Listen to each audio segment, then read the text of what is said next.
Adventuring takes advantage of a quick early pace, 23 flat, 46-3, and another win for Florent Giroux and Brad Cox. Congratulations to the winning connections in the $150,000 Bourbonnais Oaks. We will see you most likely on the last Friday in April for the Kentucky Oaks, as we've seen you before. Brad Cox and Florent Giroux. Congratulations, Spritz, with a very strong runner-up effort. He's involved in the early pace at 35-1 and kept going. A very game racehorse. 4 for Florent, 3 for Brad Cox as we head to the featured event of the meet, the $250,000 Grade 3 Jeff Ruby Stakes. Yes, that's what I said. And it's 100 points to the winner on the road to the Kentucky Derby. So we likely will see the top 2 finishers in here in the starting gates, assuming they remain healthy and the connections decide to do so. And I thought it was a very interesting rendition of this event with 17 minutes to post. A couple horses up there at 5-2. My top pick, 9-2, currently down from the 10-1 morning line. And that's Hard Ride Guy, who had some hard, tough luck last time out in the Battaglia when he finished 4th, but you could definitely make the argument that the Son of Hard Spun was best that day. Came from well out of it to make a big move under Chris Landeros and then got caught inside in one of those situations where, in hindsight, you might say maybe should have gone outside, but when you move up on the inside and save all that ground, it can be the winning move. Had Landeros been able to do it again, I bet he would swing wide, but there was a long objection and inquiry. They ended up keeping the results, but Hard Ride Guy is certainly a horse that continues to get better. The question is, will there be enough pace to chase in the 1 1/8 Jeff Ruby Stakes? That's the question. I thought I was going to get a little bit better price. Hush of a Storm being scratched, of course, a big scratch. That hurt the price. And then, obviously, I'm not the only one that watches replays. Hard Ride Guy's trip was obvious. If they go at it early, Brian Hernandez Jr. should be picking him up late. Hopefully, we'll get a little bit of a drift up to maybe 6 or 7-1. But he is the Twin Spires market mover at this point. My pick for second is number 1, Like the King, up there at 7-1, getting a fair price on this son of Palace Malice, who also makes his second start off the layoff. This one for Wesley Ward, and this one was in a bit tight, and, there was a lot going on in that Battaglia. He would have been put up had Hush of a Storm gotten taken down. I don't think that would have been the right call, but they looked at it for a while. And this horse, though, took a significant step forward in his last 2 starts, and neither of them were with the usage of Lasix, which is key to me. I think Drayden Van Dyke, who takes over for Rafael Bejarano in this spot, who rides Hockey Dad for Doug O'Neill, I think Drayden Van Dyke has the tactical speed to sit a pocket trip on a horse that doesn't need the lead, which could work out very well for him. Will the 1 1/8 work to this one's benefit? That remains to be seen, but I think Like the King, a very fair 6-1 right now as the 4th choice in the Jeff Ruby Stakes. As one of the co-favorites up there right now, number 7, Tarantino, who comes in from a pair of efforts in the big prep races at Gulfstream Park. He ran second to Greatest Honor, who will be the favorite coming up next at Gulfstream Park in the Florida Derby. It was a distant second that day. He might have been second best. A couple horses tried to win the race a little bit more. Prime Factor was the favorite, disappointed that day.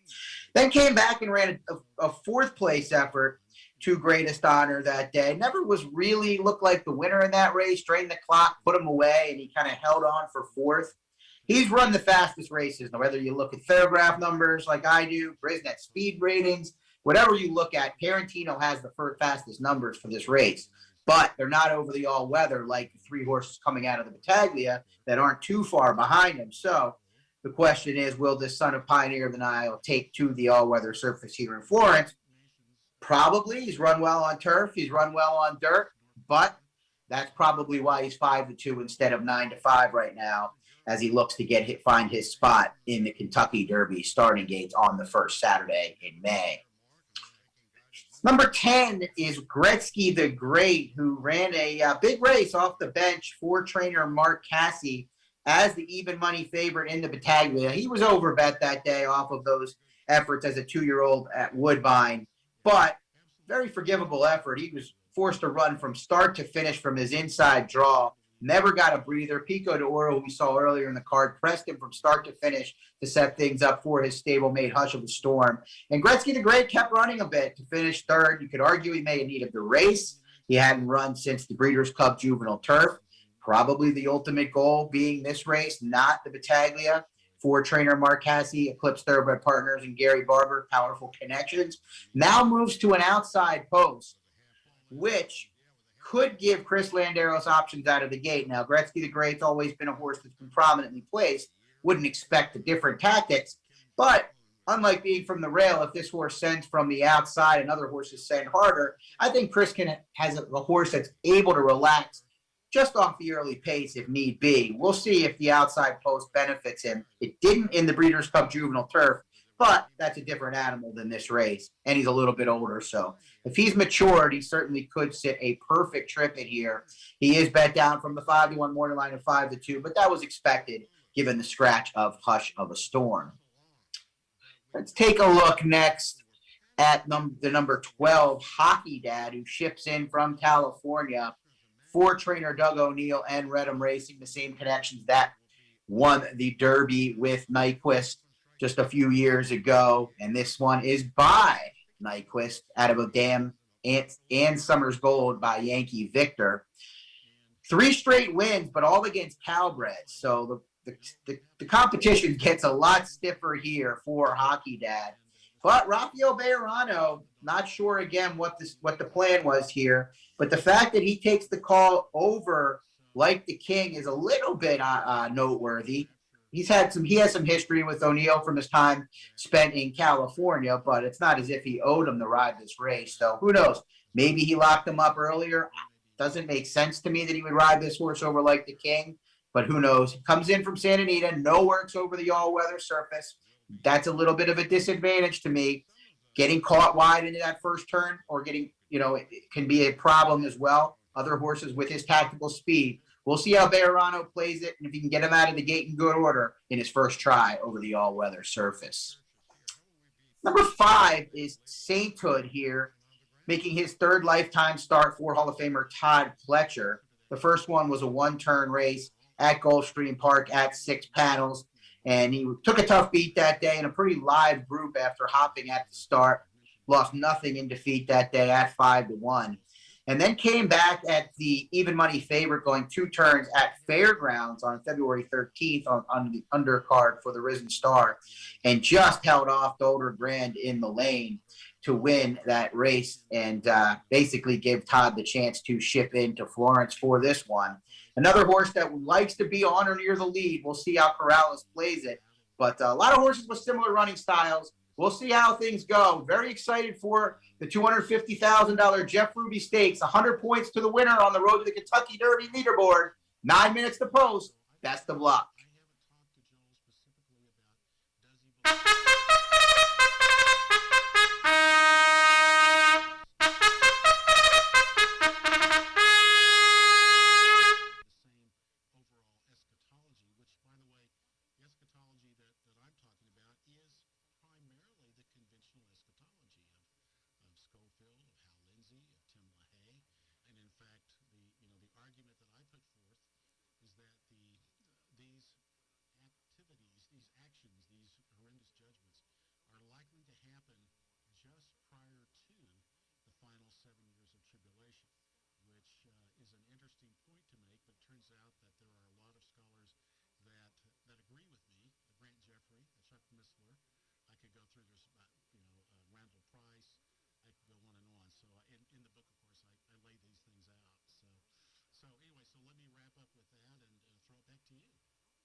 The horses on the track for our featured 50th running of the Grade 3 Jeff Ruby Stakes. $250,000 guaranteed stake event to go a mile and eighth and also a road to the Kentucky Derby points race. Let's meet the field for the Jeff Ruby. Number 1, Like the King, owned by the M Racing Group LLC, trained by Wesley Ward with Drayden Van Dyke. Scratch 2, Hush of a Storm. Number 3, King's Ovation, owned by the Peacock Stable, in partnership with West Point Thoroughbreds LLC, trained by Dale Romans, jockey changed to Santiago Gonzalez. Number 4, Awesome Jerry, owned by John Finelli, Cash's King, LC Racing, Paul Braverman and Timothy Pence, trained by Safi Joseph Jr. with Martin Garcia. Number 5 is Saint Hood, owned by Windstar Farm, LLC, in partnership with the China Horse Club, Incorporated, trained by Todd Pletcher with Gerardo Corrales. Number 6 is the Outlaw Family Stables, Smiley Sabatka, trained by Dale Romans with Declan Cannon. Number 7, Tarantino, owned by the SF Racing LLC, Starlight Racing, Madaket Stable, Stone Street Stable, and the Golconda Stables, trained by Rudy Brissett with Florent Giroux. Number 8 is Moonlight Strike, owned by the Sonata Stable, trained by Safi Joseph Jr. with Rafael Hernandez.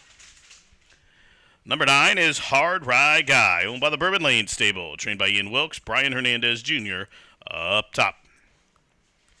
Number 10 is Eclipse Thoroughbred Partners and Gary Barber's Gretzky the Great. He's trained by Mark Cassie with Chris Landeros. Number 11, Dynamite, owned by Brad Allshouse, trained by Keith DeSormo with Deshaun Parker. And completed the field for the Ruby, number 12, Hockey Dad, owned by Redham Racing LLC, trained by Doug O'Neill with Rafael Bejarano. That's the field of 11 3-year-olds to go a mile 8th in the Ruby. 50th edition up next in 6 minutes. Win, play, show, exacta, try, super, late double, and also super high five wagering. Best of luck. 6 minutes. And they are off in the 50th edition of the Jeff Ruby Stakes. Not the best start for Tarantino. He broke in a tangle, but it was a fast one for Gretzky the Great. Also, Awesome Jerry quick into stride from between horses. Saint Hood as they race by us for the first time. Moonlight Strike's part of the pace presence. So into the first turn to the inside, Saint Hood. Moonlight Strike to the outside now crosses and clears as they take on the first turn, where Moonlight Strike, really headstrong, shows the way 2.5 lengths. Saint Hood has deferred to second. Gretzky the Great stalking to the outside in third. Down on the inside, Awesome Jerry is fourth early. Hockey Dad out in the clear from fifth. Dynamite is sixth and about 7 or 8 off the pace. Then comes Like the King, who's moving with tandem with Hard Rye Guy, then a link further back to King's Ovation, and a couple links further back to Smiley Sabaka, and almost all but pulled up. Tarantino, the big favorite, is at least 30 links out of it up the backside. Quarter was 22 and 4, half mile 46 and 4. Moonlight Strike, the leader, shows away by a length and a half, just outside a half mile to go in the Ruby. Gretzky the Great still second. Hockey Dad in the clear from third. Saint Hood to the inside in fourth. Dynamite now moves a closer fifth. There goes Hard Rye Guy up to the outside, cut loose to the inside. Awesome Jerry. Like the King is being asked to quicken. Then King's Ovation, Smiley Sabaka as they race around the turn. 3/4, 111 and 3. And here they come. 4 abreast outside the quarter pole. Hockey Dad comes calling for the lead. Gretzky the Great to the inside. Dynamite a 3 wide third. And Hard Ride Guy set to pounce from fourth. In behind horses, Saint Hood has found his feet, and Like the King is closing in. Many chances as they turn on down in the 50th edition of the Ruby. And up to the outside, Hard Ride Guy just exchanged bumps with Like the King, but Like the King nonetheless is forging to the front outside the 16th pole. It's Like the King in front. Down along the inside, Hockey Dad still fighting on. Late on the scene, Saint Hood down to the wire. Hockey Dad, Like the King. Like the King was brilliant in the Ruby. Like the King, impressive, running down the pace setters to win, going away in the Ruby, and stops the timer in 150 and 1. Like the King for the M Racing Group and Wesley Ward, home a winner in the 50th edition of the Jeff Ruby Stakes. Ladies and gentlemen, there will be no change. No change to the order of finish. The results will stand as is. 1, 5, 12, 9, 10. No change. Up in the winner's circle, number 1, Like the King, who ruled the Ruby. A 3-year-old chestnut colt by Palace Malice out of the Corinthian mare named Like a Queen. The winner is owned by Mickey Gonzalez's M Racing Group LLC. Trained by Wesley Ward and ridden to victory by Drayden Van Dyke. Number 1, Like the King. Home a winner, 150 and 1. And number 1, Like the King, will receive 100 Kentucky Derby points and a guaranteed spot in the gate on that first Saturday in May, on May 1st. Now, Like the King, just waiting on a slight tote delay for the official sign to be posted here for the 11th race, but at this time, Turfway Park staff and management would like to direct your attention into the winner's circle, where a trophy presentation being made to the winning connections of the 50th running of the Grade 3 Jeff Ruby Stakes. The winner number 1, Like the King, M Racing Group, Wesley Ward, and Drayden Van Dyke.